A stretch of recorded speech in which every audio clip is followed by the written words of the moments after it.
миллионері, өзі ақын, өзі айтыскер Ахмет Болат. Армысыздар, қош көрдік.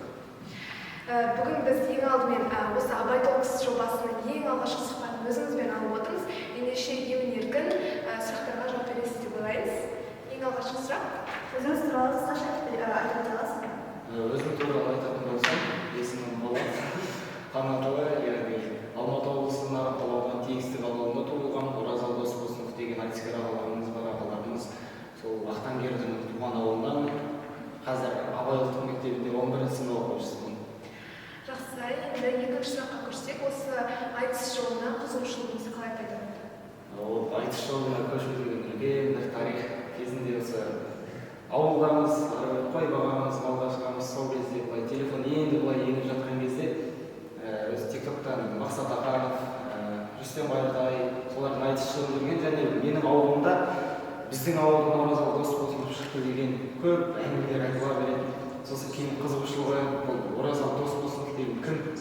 Өзімді іздеп көрейін деп бір айтысын көрген соң, ана шындық сөздің айтпаса сөздің ата сөйлеткен сол айтылған шындық сөзге менің де жаным бір өзі домбыра үйренгім келді, күй тартқым келді, күйге барып жүргенде сол айтысқа қадам баса бастадым.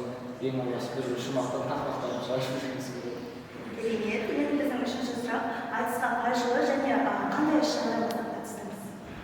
Қай жылы екен есімде жоқ, бірақ сынып есімде 6 сынып есімде отыруға қазір біраз уақыт кетеді.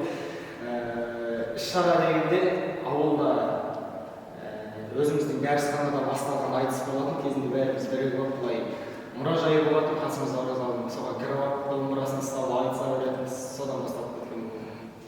Осы енді келесі сұраққа көше берейік. Енді осы айтыс жолындағы есіңізде ерекше қалған сәттер болды ма? Ерекше қалған сәттер бар. Ол әсіресе айтысқа дайындық барысында маған идеялар айтатын, осы Оразалы кезінде үлкен қариялардың алдына барып, солардан тарих естіген, тарихтарды қағазға түсірген деп, мен де сол сияқты болайын деп, үлкен қариялардың алдына барып, шай ішіп кетіп қала беретін, сондай бір қызық оқиғалар болды. Тамаша. Енді келесі біздің сұрақ, сізге жауап беретін ақындардың өзі тұлғалар бар ма? Әлі күнге дейін тіресі ма?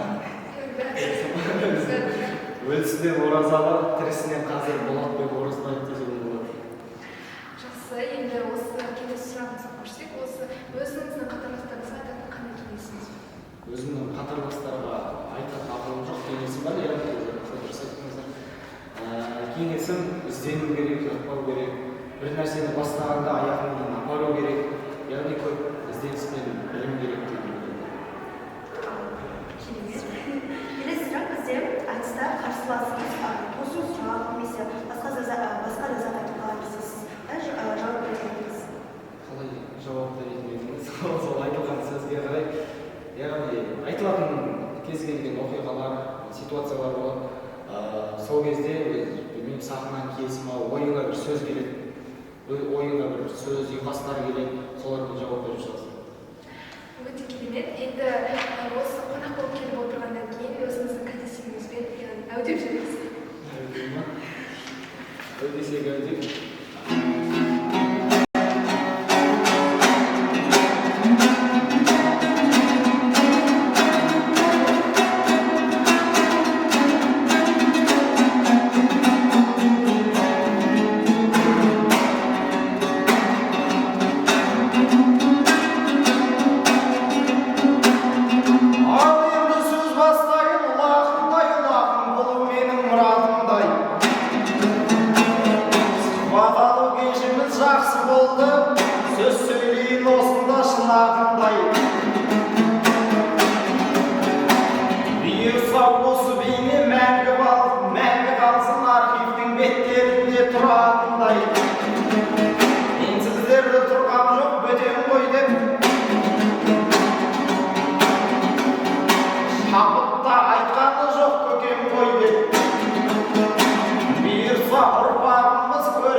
Біліммен талай жандар көктедіңіз, алысқа созылып бет-шектеріңіз.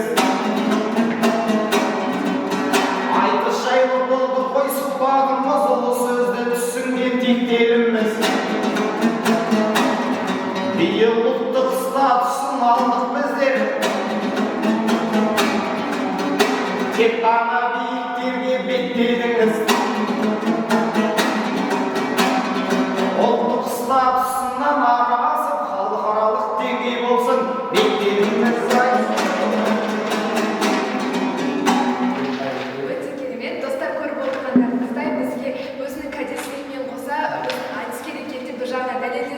ойлаймыз.